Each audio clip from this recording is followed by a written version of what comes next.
I was asked to give the speech this year on very short notice. I wasn't sure if I'd be able to get it done in time, and I was confused on what the topic should be.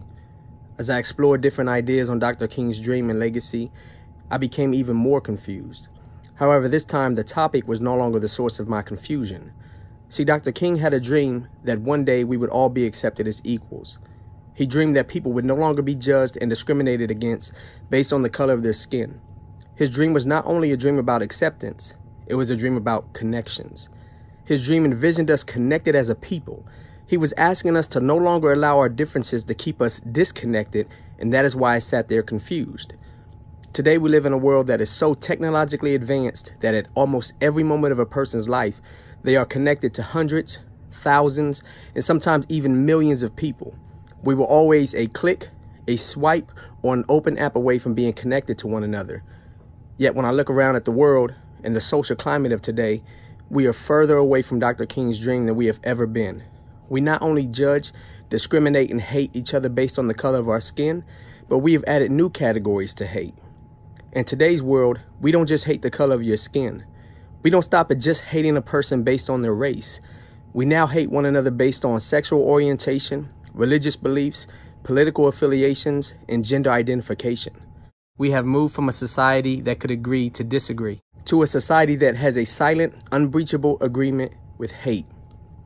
We have yet to realize that hate and love cannot occupy the same space.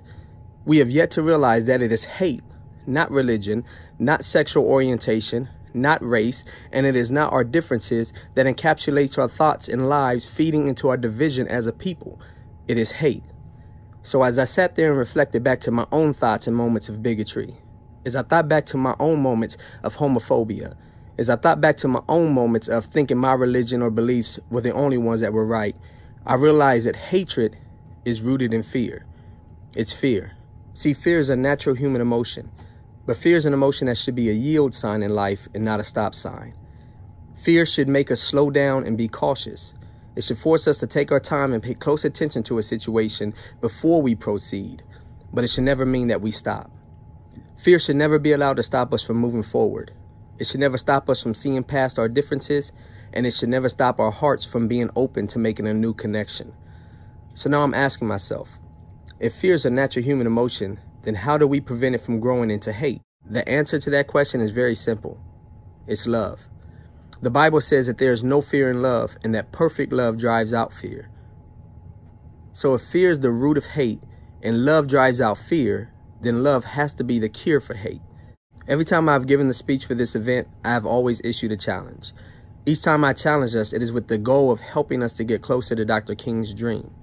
So today I am challenging us all to make a conscious effort to drive out our fears and to show love to one another. With the way things are going today, from political feuds to racial unrest to debates on building a wall, we are in desperate need of love and to feel truly connected to one another. Former President Ronald Reagan once described America as a great shining city on a hill.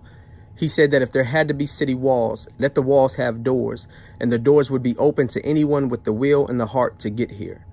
So I leave you by asking that instead of focusing on building or not building walls with money, that we focus on building connections with love.